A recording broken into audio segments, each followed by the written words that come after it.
Hey everyone, we are here live Tuesday night, 7 p.m. Eastern Standard Time, May 7th.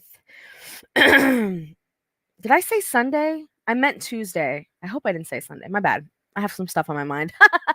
But we are live here on Facebook, YouTube, Instagram, TikTok, uh, Threads, LinkedIn, I don't know, all the places.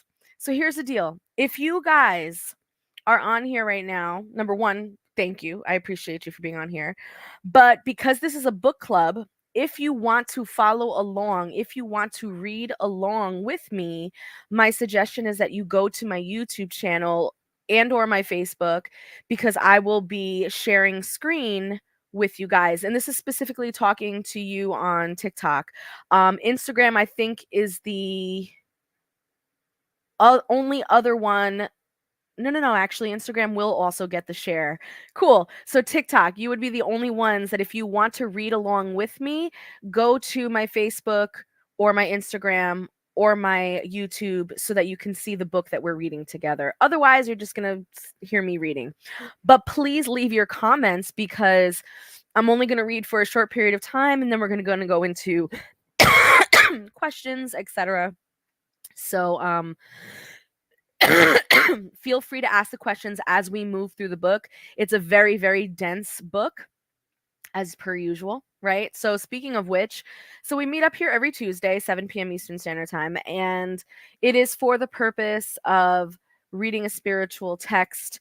And the text that we are currently reading right now is the HarMonial Philosophy, which is a compilation of books written by the spiritualist in the mid 1800s by the name of Andrew Jackson Davis. And you know, we're going deep, okay? Don't freak out if this is the first time you're hanging out. Hang out, join us, because as I read, I explain what I'm reading and what you're listening to, so that that dense language is not just like sitting on you all heavy and whatnot. And then you can always catch up later by going to my YouTube and watching the previous chapters. Okay, so let's get to this. Let me share screen real quick. And what is that? No. Sorry. Let me share screen real quick. Hold on.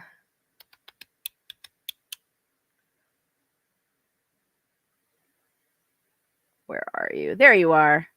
Boom. All right, give me a thumbs up if you guys can see the screen. Right now, it looks like we're dead smack in the middle of a chapter, and we are. We are. So we had left off, right? In book 2, chapter 2, regarding the solar system, or at least regarding the cosmology of the solar system. And then Andrew Jackson Davis is talking about the 7 planets that we have, right? And he's talking about each planet, what the atmosphere is like, what kind of elements are on these planets, what kind of vegetation, animals, and beings are on these planets. And as of right now, we already spoke about Pluto, Saturn, Uranus, Jupiter, and now we are on Mars. And we are wrapping up Mars and going to move into planet Earth. So let us wrap up Mars and get back to it. So right here, it talks about the inhabitants of Mars. So it says, the inhabitants are divided into 3 great associated families or nations, governed by common principles, the result of superior knowledge and keen sense of justice. There is a peculiar prominence of the top of the head, indicative of high veneration.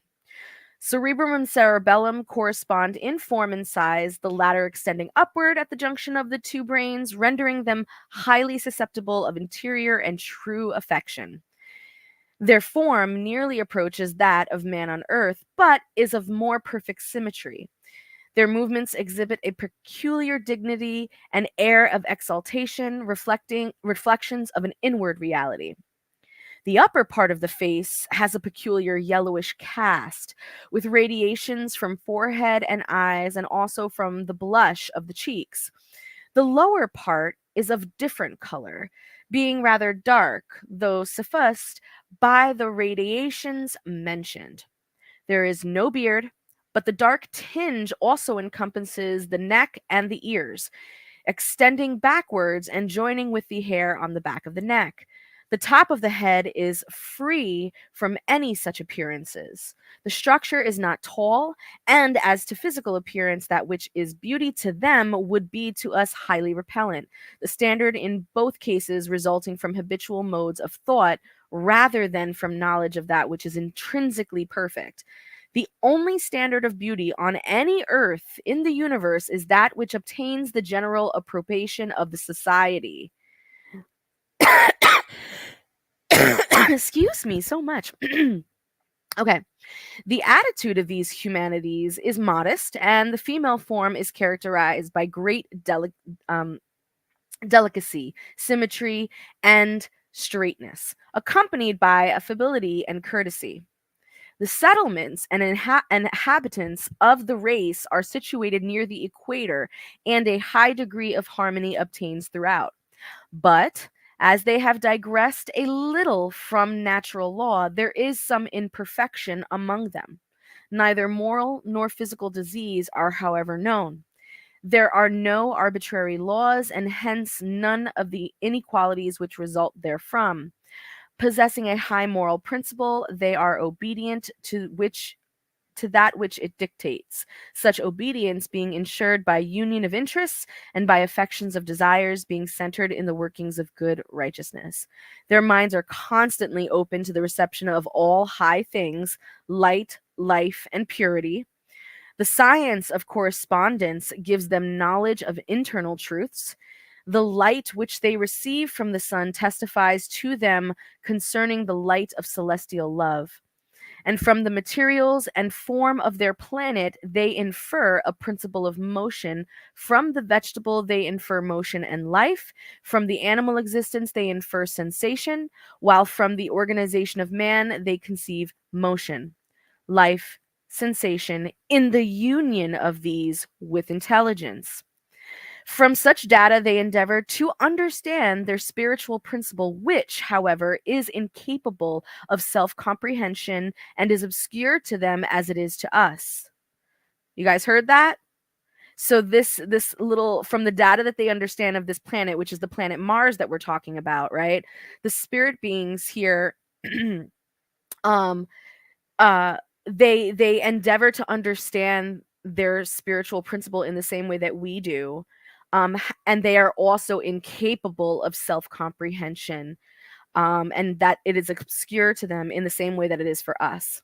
So that goes to show, like, we start to see Mars. Actually, I won't say Mars, the planet right before Mars that they were talking about, Jupiter.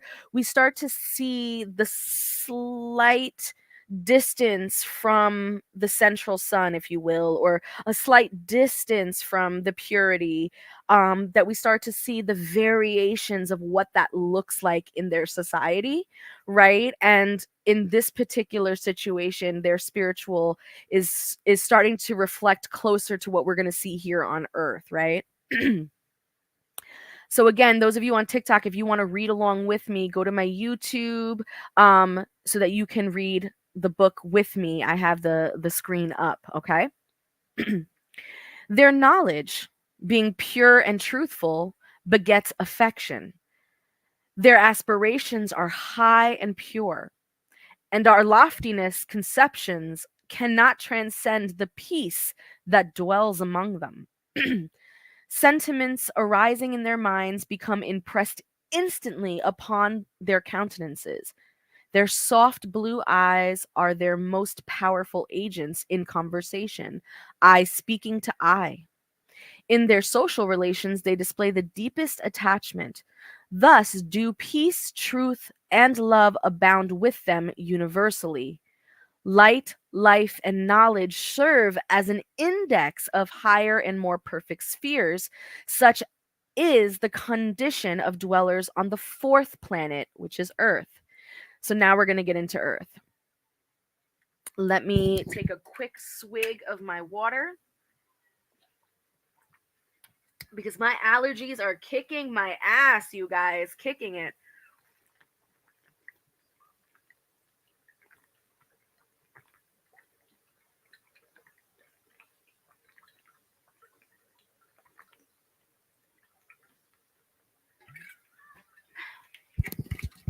Yes, I used to drink beer. I used to win little beer drinking contests back in high school and college. So yeah, a swig to me is like a chug, really. All right, let's do this. So the Earth. The Earth stands next in the order, but the story of its creation and progression is held over until the description of other parts of the solar system has been completed. Bitch, what? Oh, that is so rude. We are all here getting super excited to talk about ourselves because we're Earthlings and we love to talk about ourselves. And this bitch is going to be like, you know what? We know that you want to talk about yourself. So we're going to put you for last. We're going to put you for last and we're going to skip over to Venus. Thank you. Oh, how rude. Okay, fine, whatever. Let's do it. So now, in approaching the sun, Venus is the next planet evolved from the central mass. Its physical appearance is less beautiful than that of other spheres which have been treated heretofore. There are very high mountains, and a great portion of the sphere is covered with water. The atmosphere is nearly like that which encompasses Earth, though less rarefied, and it receives much more light from the sun than any planet receding therefrom. The trees are generally rather low, thick, and extensively branched. There is much variegated foliage, and many useful plants exist on the surface. The animals are not so highly developed as those of remoter spheres. They are, however, very numerous, some strong and ferocious, corresponding to the lion, though of different form and aspect. Now, the human inhabitants are like those on earth, with breasts wide and full, great activity and strength of the viscera, and excellent general constitution. Mental dispositions are dissimilar. One race has a mild and gentle countenance, the index of inward purity. Their conjugal affections are good. They reason principally from externals and are enlightened therein. But they have no high conceptions of things in the universe. Male and female are usually associated purely. The general disposition is that of affection for one another, but there are manifest imperfections in customs and national privileges. Mental organizations as a whole corresponds to that of Earth, but there is another race, a very tall, stout, and physically energetic, which is inferior to our own. Those who constitute it are of savage and ferocious disposition, having no conception of right or the beauty of goodness and refinement, and receiving no spontaneous prompting from spiritual principles in man. They form themselves into armies, go forth to plunder the stores of other nations, and when they return from these barbarous expeditions, they rejoice in devouring the booty, which includes living children. Damn. Thus, there are two distinct nations inhabiting the surface of Venus, but the beauty and magnificence of other planets are not by them imagined. The institutions and forms of government which prevail among the superior race far exceed those of Earth, because they are in closer agreement with the law of their nature and the universe. Though, guys, do not request to come into my live. It's not going to happen. um, to exceed those of Earth, because they are in closer agreement with the. Okay. But though they are of their nature. I'm sorry, but though they are surrounded with many beauties and clean associations, they are not in a happy condition, having little knowledge of higher spheres. For the materials of Venus are less perfect than those of the further planets, and so also must be the composition and situation of all its ultimates.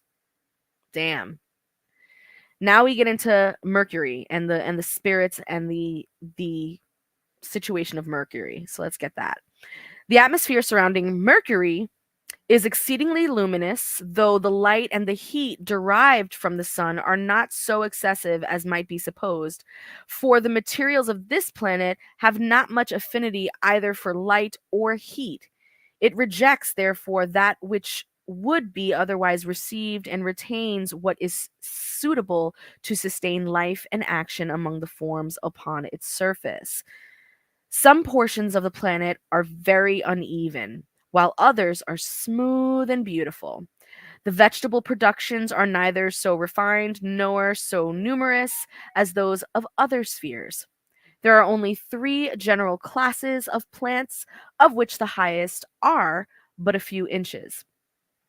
All are full and gross, and there are neither flowers nor trees. Two barren deserts cover almost one third of the planet, while excessive subterranean heat produces commotion of water near the desert borders. A corresponding excitement of atmospheric elements causes great winds in the same vicinity, driving hot sand and water before them, causing much destruction of life. The animals are imperfectly formed, species are few, and they would be repulsive if seen by us. They are combatant and prey upon each other. Their chief classes are amphibious and digitigrade. The human inhabitants are also not numerous compared with those of other spheres and are imperfect in physical organization. They manifest the same incessant activity as the other animals. Their mental constitution is peculiar, combining strong attachments, concentration, and memory. Each desires to be thought more enlightened than any other being in existence, and all presume upon their memory to sustain pretensions in respect of superior intelligence. They do not investigate causes, but rather the uses of things. Moreover, they do not depend upon their sensualities or inclinations as a source of knowledge, but seek the internal. A person endeavoring to display elegance and beauty in his speech would be disregarded altogether, since they dislike having their ears addressed instead of their understanding. Hence, the shades of meaning that are thrown upon any subject by skill of this kind are rejected, and there is retained only the substance of the conversation. They regard words and technicalities as too often mere false sheaths concealing a corrupt interior. They admire truth and the goods of truth, excelling to this extent the dwellers of Earth and Venus, but, like the situation of their planet, they are imperfect in all other respects. They have no well organized communities, being governed by an ignorant arbitration which prevails among them. It should be remembered, however, that Venus has not been peopled by human beings for more than about 8,000 years, in place of the innumerable ages of other habitable spheres. War and persecution prevail to an extreme extent, malice and all things belonging to ignorance and folly. There are all characters of ferocious animals. The implements of destruction are curiously hewn stones, thrown from a sling and causing horrible incisions. At the present time, a violent battle is about to be waged. The countenance of this people is full of dark, and the body is covered with a kind of hair, and the whole appearance is repellent. Recalling the orangutan as now existing, there are displayed all results arising from degraded situation and depressed intellect. Conditions are more unfavorable than those of dwellers on any other planet, and yet they are instruments for the accomplishment of more perfect ends, rudimentary materials ascending to higher stages gradually. Only as the highest elements are separated from the lowest do they rise to assume newer and more perfect forms. Thus, human dwellers in Venus and Mercury are in some particulars superior to those of the Earth. But speaking generally, they are much more gross and imperfect. Concerning that luminous center of our solar system, the sun, the central sun, from which all planets and their satellites have been formed, it is yet incessantly giving off rarefied particles and exerting an orderly influence upon all under its rule. So let's talk about that for a second, okay? Despite being at the center, despite being just the creator of these planets and their satellites, it is also giving off rarefied particles and exerting an orderly influence upon all under its rule. So what that means is that in the context, and let's forget this is in the context of spiritism, spiritualism, espiritismo, right? But specifically spiritualism, right? This is the science behind the spiritual stuff. This is the metaphysics, right? So in this context, what they're talking about here in this law of progression, in this cosmology, it literally means that we have no choice but to progress. There is only one direction, and it is upwards, right? It is elevation, it is growth, it is progression, right? And we know this because not only is this a rule of divine law and nature in and of itself, you could see this happening in day-to-day life. But this phrase here, that we are being assisted by everything that's around us as well. Even things in their imperfect states have things to teach us, because where they lack imperfection in one area, they may have it in another. Right? So, this is where we give grace. This is where we say that everything around us is a teacher. And that gives us, you know, hope and things like that in order to progress. But in this particular case, we're looking at it in like an actual physical form. Like there is a sun, and that sun gives off rays of light to everything within its galaxy, within its reach. And that light has particles that by their nature give off an orderly progression, an orderly influence on everything that touches that light, or everything that those particles touch. Okay? So when you're feeling alone in this vast universe that we live in, you can always count on the sun, at least, right? You can always count on that, scientifically and spiritually, right? Moving on. It cannot decrease in magnitude, for it has attained the degree of density belonging to a more interior center.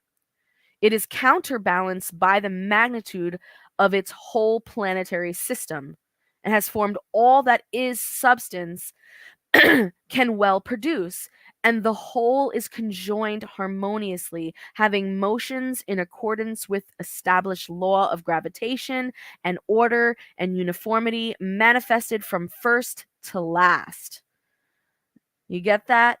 So this whole galaxy with the sun at its center, right, is perfect as it is what it's saying. And all galaxies out there in the universe that has a star in its center, and the light of that star, however far it reaches, is the domain of that star, and that domain is in perfect accordance and in perfect harmony with the substance of that star and the arbitration of that star. Does that make sense?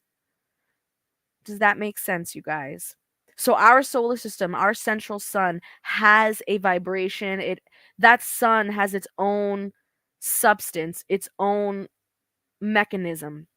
And so therefore the light that extends out from this sun, and anything that falls within the light of this sun, which is our galaxy, the Milky Way, will be will be subject to that substance law. And as a result will create its own substances, its own laws, its own forms and laws that are constantly evolving and progressing, because again, the light that's being extended out to you carries within it particles that influence order. In this vast chaos, it influences order. Okay? So everything is perfect in its own ecosystem. Every galaxy that's out there, every star that is out there has its ecosystem that is perfect for the substance of that central star. All right, let's move on to the next piece. So the ascending degree of refinement is evident throughout, from the first evolved body to the last. Mercury, the last in formation, is composed of denser material than any other planet, whence it takes the lowest point and observes the greatest velocity of motion. As we recede further, therefrom a superior refinement, it is observed that each planet successfully and a corresponding modification in motions and relations to each other. So, the law of progression is established.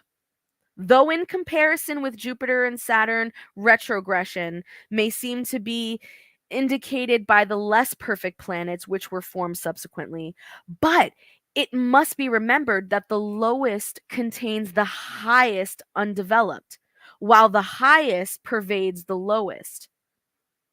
The composition of Mercury includes, in an undeveloped state, all that Saturn manifests and therefore typifies a higher formation.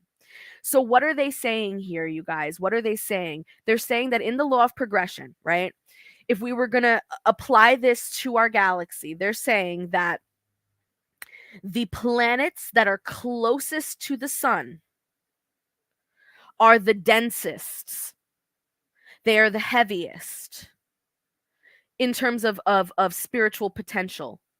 That's what they mean. Not in terms of weight or size. Please let's make that known right now, okay? In spiritual potential, they are the densest, right? They hold within them the potentialities of every succeeding planet after that planet. So, whatever's closest to the sun holds the fullest of the potential, then the one that gets birth after, I mean, the one that proceeds after that holds that amount with a little bit more revealed from it. Then the next one holds that amount with a little bit more revealed from it. So as it moves away from the sun, the density of spiritual knowledge gets lighter and lighter and lighter and lighter because it's unfolding. So by the time you get all the way out there to fucking Pluto, you should have the full open lotus flower of the universe, of this not the universe, of this particular galaxy. Does that make sense? All right.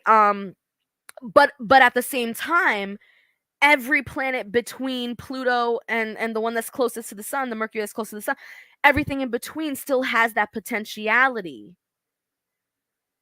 So what they are essentially saying here, this is in the 1800s. These are people that have a very difficult, and this is supposedly from a person who has no schooling.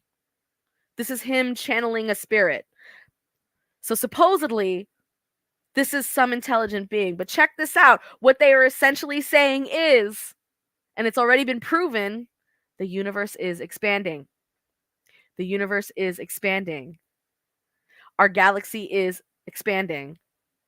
So as things are spinning around the sun, it is moving away from the sun they're moving away. Same thing with our moons. They're moving away. Things are expanding. And so as that happens, how they are explaining it from a spiritual standpoint is that these things are evolving. These things are unfolding, opening up and moving away. Okay? And eventually that star will lose its components, lose its heat, lose all that stuff, get really, really big, and then smash down upon itself, and boom, another galaxy is born, right? And so these things happen all throughout infinite time. And with that new galaxy comes a new central star, and with that new central star comes a whole new set of natural laws. And in those whole new sets of natural laws, you have the same situation of beings being born into these spaces, having to now figure that out. The potential that exists all around them that they have access to, they now have to remember that. And here we go again. Right? So that's what that statement pretty much said in a nutshell. All righty. All right. So nothing is too low in the universe to represent something above it, nor is anything so advanced that it is not the lowest degree of that which is still more perfect. It follows that there is unceasing progression as there is transformation everywhere. Bam! That's the sentence. That's the sentence. It follows that there is unceasing progression as there is transformation everywhere. Boom. Literally what I just said. All right. The sun itself is a never failing symbol of all material formations, the vortex, the center, containing all that has been since brought into existence as connected with our planetary system. The materials therein become impregnated and active by virtue of inherent forces, the elements, okay, resulting in the teeming productions now manifested. It is therefore a body corresponding to the sun of the universe, while all is its offspring are in analogy with those greater planets which that sun brought into being. The satellites, on their part, correspond to those planets which the greater planets, or rather suns, produced. Thus, our solar system typifies that of the universe. The vegetable formations of each planet indicate the character of those primary particles which produce them. They represent also higher stages of formation. We have seen how the movement and life lead us on to conceive sensation, which itself leads us onto instinct, that is, to the animal kingdom, between which and man an unbroken connection exists. Man stands as the ultimate of all, combining motion, life, sensation, and intelligence. The humanity of Mercury is indicative of a higher form existing otherwhere, and an unbroken chain connects the dwellers in the lowest planet with those comparatively spiritual beings whose place is in the highest. So, so also vegetable forms give true conceptions of uses leading to more perfect ends. Plants receive nourishment from the mineral kingdom as well as the atmosphere. The animal kingdom receives nourishment from the vegetable, so is one necessary to the other. But without general principles putting forth general uses, none of these forms would have existed. Cause and effect are in fine inseparable. And this truth establishes a link between every particle in the universe, while it offers to our thought the highest representation of the original design conceived by the great positive mind. Okay?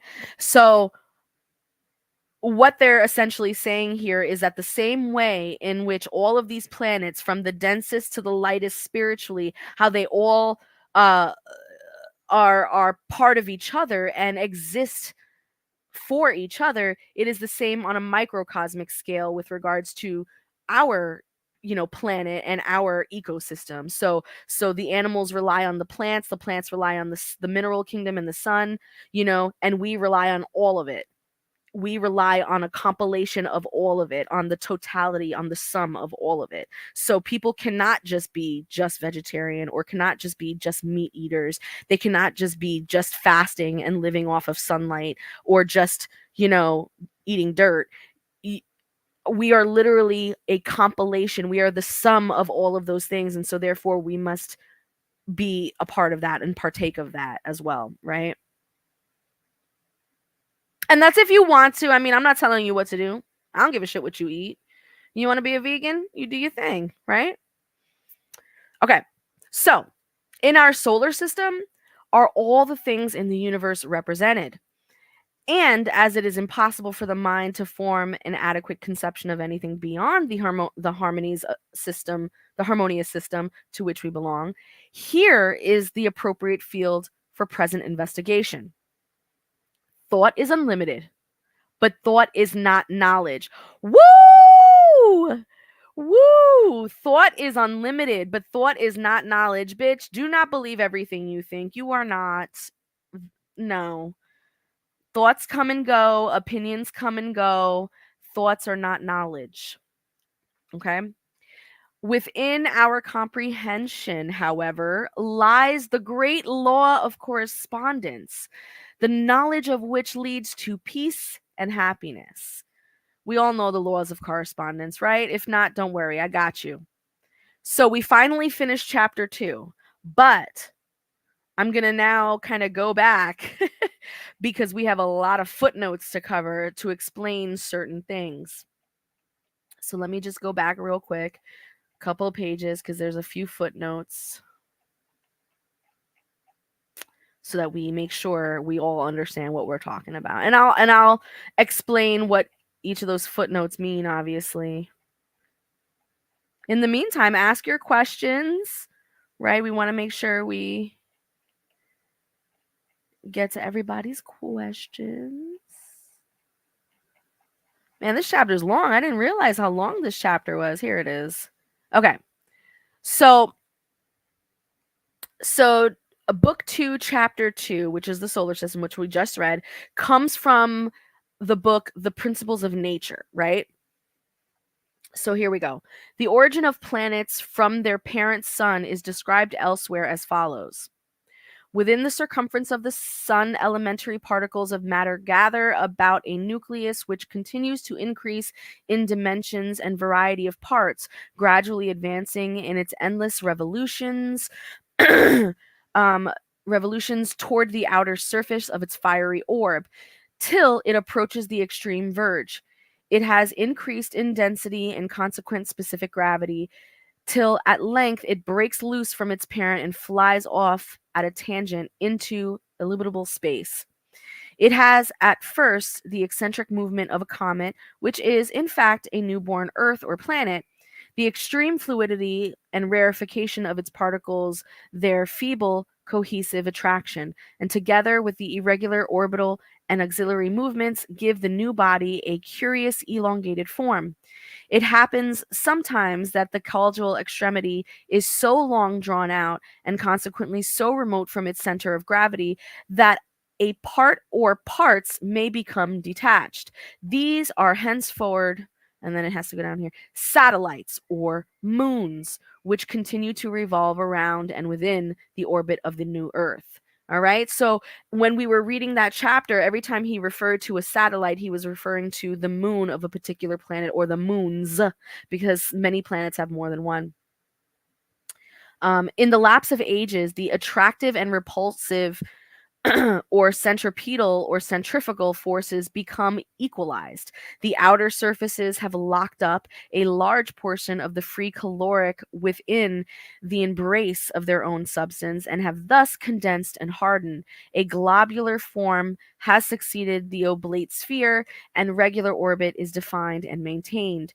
Oxygen and nitrogen have united in proper proportions to produce an atmosphere. Oxygen and hydrogen have combined to constitute water.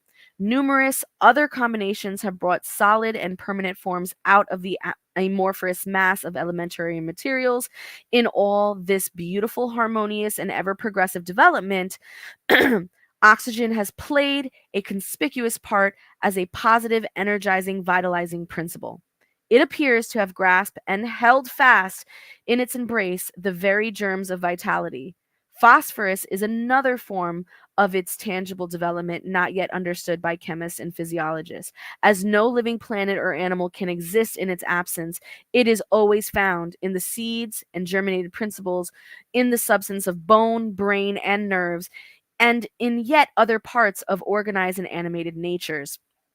So basically, this little footnote basically just describes, how all of the planets and moons and atmospheres are created within this particular solar system, and how that vitalizing light from the sun and the particles from the sun, how they basically solar flares. He was describing solar flares, and he was also describing comets, and how, when these things kind of shot out from the center, um they had these long tails, and those tails would break off to become moons, and all of the elements that are in this particular shooting, piece out from the center will eventually coalesce by gravitational forces and centrifugal forces and all these different forces to eventually create a hard, dense mass, which has then an atmosphere, right? So it's talking about all of that fun stuff.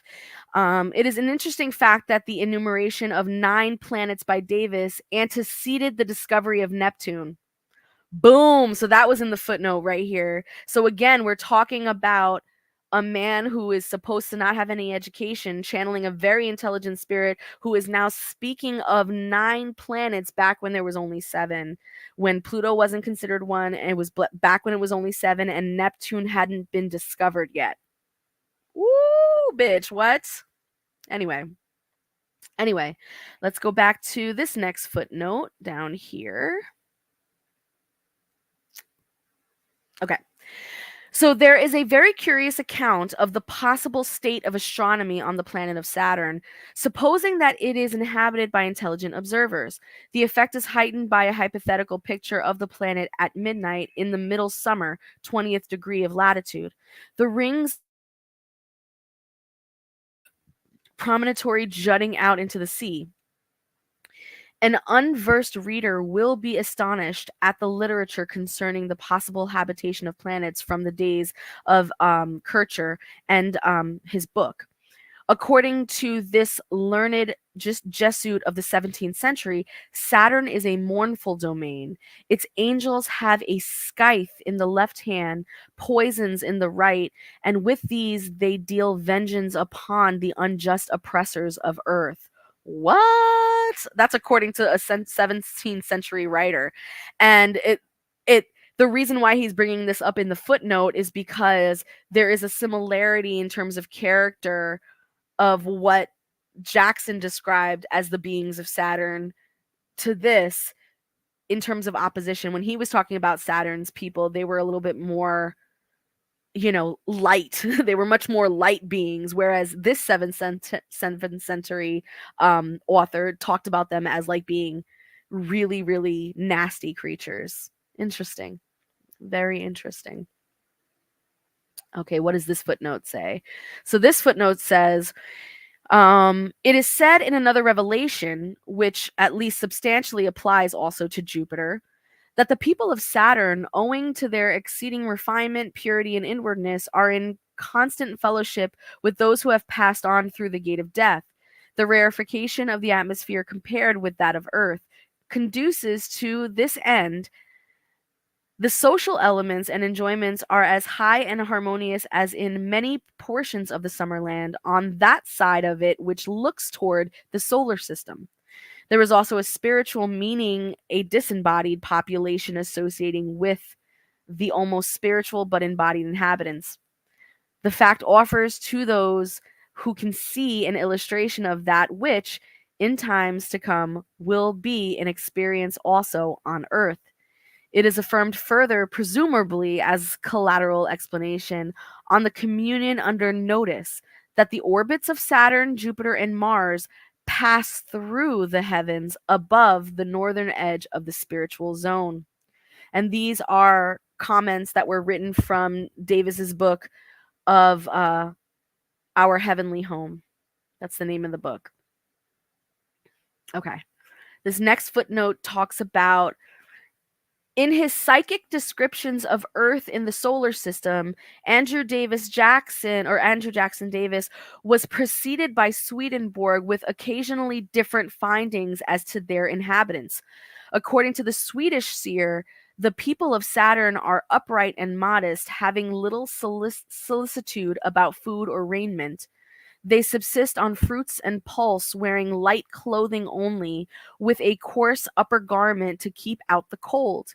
Each family lives by itself and consists of a husband and a wife with their children. When the latter marry, they are separated from the house of their parents and have no further care about it. All the Saturnians know that they will live after death, and they set therefore but little store by their bodies beyond what is needed for life, the great object of which is to serve the Lord. They do not bury the bodies of the dead, but merely cover them with branches of trees. In respect of religion, the majority are worshippers of the Lord, that is to say, of Christ, because this was written in the 1800s, and so therefore the only God back then to them was the Christian God, right? So, according to the doctrines revealed by Swedenborg, they regard him as the only God, and the Lord appears to them under an angelic form, meaning the form of a man. They have also communications with spirits who instruct them concerning the Lord. There is, however, a certain sect which worships the nocturnal light of the Saturnian belt and regards this as the Lord, but they are not tolerated by the others and live in separation from these. And that was a passage from Davis's book entitled, I'm sorry, from Swedenborg's book entitled Earth in the Universe and Earths in the Starry Heavens. Interesting, very interesting. Because you can't forget that Andrew Davis Jackson was very heavily influenced by Swedenborg. So we have to, when we're reading these things, kind of compare notes of these two authors to ensure that there is at least some difference, you know what I mean? So that it's not a complete copyright, you know? Swedenborg testifies that he was permitted to enjoy longer social intercourse with the spirits and angels of Jupiter than with those of any other planet. He found more to admire in their character than was the case with those of most other Earths in the solar system. As he beheld them, they had beautiful faces, beaming with modesty and sincerity. But it should be understood that he did not see them as they dwelt in flesh on their particular planets, but rather their spirits when the bodies had been laid aside in death. The distinction applies to all his planetary visions. He learned that Jupiter is fertile and thickly populated, the inhabitants being divided into nations, families, and houses. Wars, depredations, murders, covetousness, and are unknown among them, for they are gentle and sweet in disposition. They do not walk erect, but assist themselves with their hands as they advance, or as stated in the text above. In the warm zones, they wear nothing but a covering about the loins. Their faces are are eloquent in manifestation of thought, and this is one kind of their language, but they have also spoken words. So as Davis says of our own Earth, so Swedenborg testifies of all the planets, that the first language of human beings has ever been expressed by the face as a likeness and index of the mind. It is the tongue of sincerity and belongs to the period when men had no thought which he was unwilling should appear on his countenance. This kind of language is as much superior to words as sight is superior to hearing. It is in agreement with the speech of angels. So he's just talking about telepathy, you know, like just kind of thinking shit, you know what I mean? But here's the thing. I really don't like when they compare like the senses and stuff. So sight is better than hearing and telepathy is better than words. It Why? That's not necessary. They're not One is not better than the other. They're different. They use different faculties. But because we're looking at it from the perspective of Swedenborg right now, Swedenborg, Davis, and a lot of the spiritualist community really, really hold tight. And you see this in Spiritism, and you even see this in some pieces of the Spiritismo, like real tradition, like real what do you call it?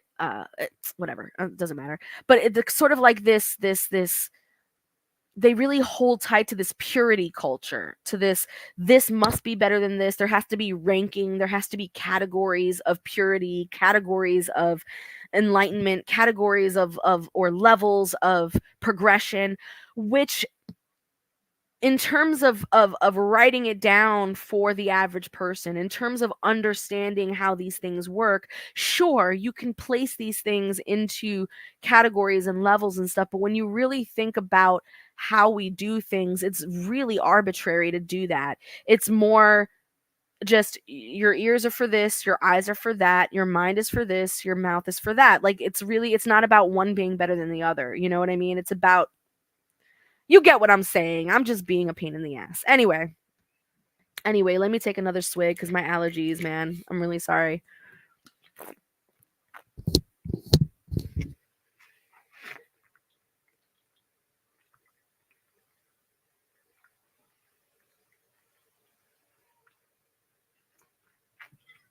Okay. All right. So, let's see. Where is it? Did I already finish this? Okay. So, when man began to think one thing and express another, vocal language was developed. The inhabitants of Jupiter regard good and just thinking on all occurrences of life as constituting the sum of wisdom. They acknowledge the Lord as supreme. They worship him during their life and seek and find him in death. He is seen by many in the form of a man. He instructs them concerning the truth and gives eternal life to those who worship him. For them, death is the process of being heaven made. Their mortal period is for, excuse me, now I got the burpees, is for the most part about 30 years, according to our years on earth. And those who have lived well do not die of disease, but fall tranquilly asleep and so pass into heaven. They mature more rapidly than ourselves and marry in the first flower of youth. Their greatest care is the education of their children, whom they love tenderly. Their houses are constructed of wood, lined with pale blue bark, having walls and ceilings perforated with little stars to imitate the sky.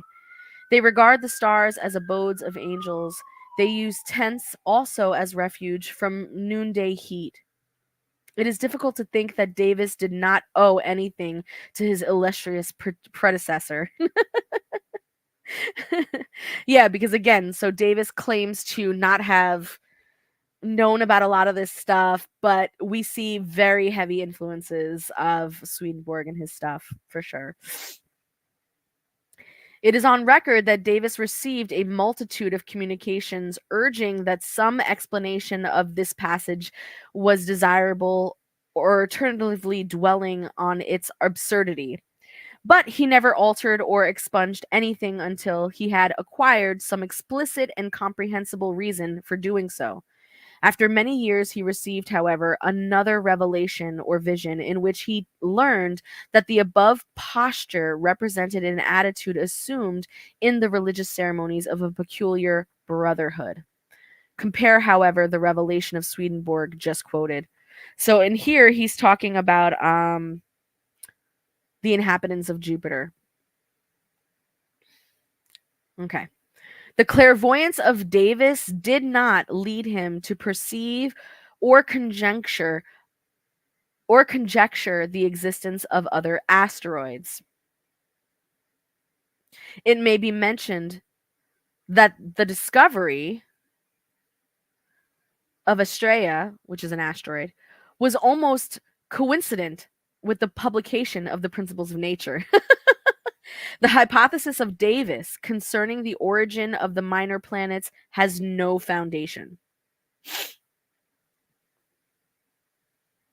So these are all footnotes from the scholar who compiled all of these writings. So just to kind of keep you grounded, yeah, we're learning about all this stuff from Davis, but to keep us grounded in what was actually the science of the time so that we know what parts he got right and what parts he missed the mark on, right? We always want to do that. We always want to see both sides. That's why we read footnotes. It is said to be a peer and representative of the Earth in many particulars. Mars moves in an orbit which, at its greatest distance from Earth, is directly above the extremity of the spiritual zone, on that side which is nearest to Earth. The people of Mars would see the summer land stretching like a great belt. Jupiter and Saturn would be visible also in appearance like suns when in the aphelion of their orbits, and so also would their more remote and volatile relatives. To all people of the habitable planets, the summerland is like sunny Italy to the American, but more accessible in point of time. Okay. Swedenborg says that the people of Mars are the best of all spirits on the earths of the solar system, being for the most part celestial men. Their speech insinuates itself into the interior hearing and is thus more perfect than ours. Ideas are more numerous, and altogether language in Mars is nearer to that of the angels. Emotion shines upon the face and thought in the eyes. Hypocrisy, pretense, and deceit are unknown. There are no governments, but there is division into district societies, being associations of congenial minds. Some have open communication with the angels of heaven, while any who think perversely or plan evil are ostracized from the rest. In regard to divine worship, the Lord is acknowledged as the only God and governor of the universe, from whom is every good. He leads and directs the people, appearing often among them. External characteristics are described much after the manner of Davis. In the picture of one Martian, the lower part of the face is described as black, although there is no beard. The tinge extends on both sides under the ears, and the upper part of the face is tawny. The food is used is fruit, pulse, and a globular fruit which springs out of the ground. Garments are woven from fibrous bark of certain trees. Once more, obviously, Swedenborg and Davis use the same glass of vision. Right? So that particular piece about Mars was almost a complete rip-off of Swedenborg. Complete, like almost word for word. Let's see. Humanity in Venus is distinguished by Swedenborg into two races, still much after the manner of Davis. The first is mild and human. They acknowledge the Lord and affirm that they have seen him on their planet. These people are on the side of Venus which looks away from the earth, but on the side which looks hither, the people are savage and almost brutal, delighting in rape and rapine and feeding on the spoils which they take in battle. They are giants for the most part and are stupid creatures, thinking nothing of eternal life and caring only for things relating to their land and cattle. Yeah, sounds pretty similar. Let's see. Swedenborg, on the contrary, says that women are beautiful but smaller than those on earth. Though their height is about the same, the men also are slighter. The latter are clothed in raiment of dark blue, fitting close to the body, and the women wear linen caps, which are at once artless and graceful. We hear nothing of their draperies. The people generally count little on things, corporal or terrestrial, for knowing that there is life after death, they are concerned with those that are heavenly. They have knowledge of the solar system and of the earth in the starry heavens. They are averse to verbal discourse because it is material, and when the Swedish seer conversed with them apart from intermediate spirits, it was by a kind of active thought. They are not distinguished by judgment, but are engrossed in matters of simple knowledge. They do not look at the husk, but at that which lies within. There are oxen on Mercury, not differing specifically from those on our planet, except that they are smaller. The temperature is medium, neither excessively hot nor cold, and Swedenborg explains here that the heat does not arise from proximity to the sun, but from altitude and density of the atmosphere and from the direct or oblique incidence of the solar rays. Okay, that's interesting. That's interesting. So it's not so much that the supposedly it's not so much that the sun's rays itself is the problem, but that the atmosphere itself and the denseness of certain parts of that planet allow for that heat to sort of ruminate and get hotter as it's like kind of locked into those spaces. Interesting. Interesting. Swedenborg, like Davis, does not venture to suggest that the sun is itself a habitable and inhabitable globe. It is otherwise with some markers of imaginary voyages through the solar system, and a notable instance is which appeared at the let me see. No, he's talking about a book right now. Hold on. Okay. I do not know whether it has any bibliographical value, but it is at least very difficult to find. According to this romance, the sun is the abode of those who have been great on earth. Astronomers who have penetrated the mysteries of the universe find rest therein, from Thales to Isaac Newton. But there are those who are native to the day star, and these have dysphaneous bodies, so that their thoughts are visible in their heads and their emotions in their hearts. No material interest clouds the nobility of their sentiments. They are entirely devoted to the pursuit of knowledge, for which they have excellent opportunities, as their span of life is 9,000 years. Okay, so according to Swedenborg, according to a text that cannot be found anymore, or at least is very difficult to find, there are inhabitants of the sun, and that was what their description was. Although we find that to now to be very untrue. The sun is a completely inhabitable place. So in another footnote, it says, in a chapter on the beauty and glory of the planets, it is stated that our particular solar system is comparatively young in formation, and that many of its operations are as yet crude and deficient when contrasted with those of similar but older systems which move through the firmament. So the firmament being the universe, the big blackness that's out there, the firmament, right? All the galaxies that are flying through all the suns that are flying through space right now, according to this particular piece, our sun's galaxy is one of the younger ones of those formations.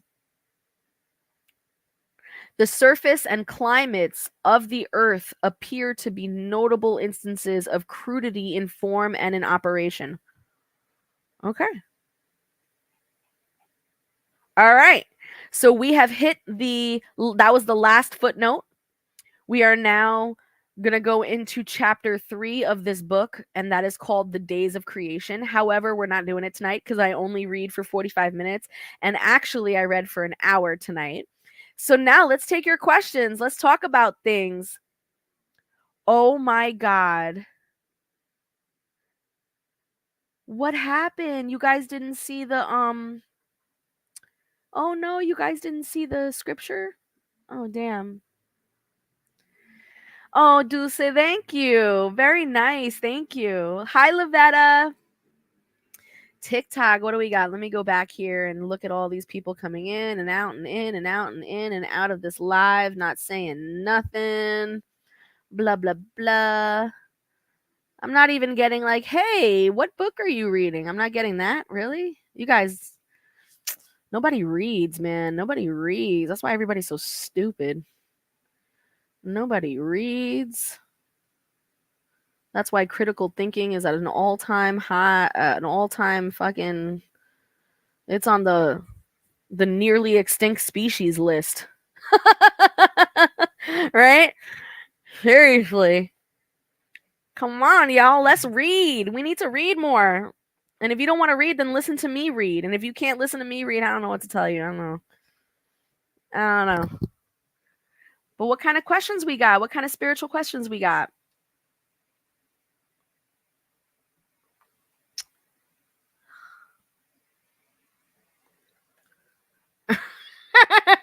Dulce is like, yeah, everybody's stupid. It's true. It's true. Thank you, Dulce. Thank you for asking. So we are reading the HarMonial, not hormonial, HarMonial, like harmony, HarMonial philosophy. And it is a big fat book that's this big. It's probably going to take us like a year to get through. Okay? And it's a compilation of various parts of the books that Andrew Jackson Davis have written, to kind of give us like a totality, to kind of give us like a big sum of his works, all the way from cosmology all the way to mediumship and spiritualism and all that good stuff and everything in between.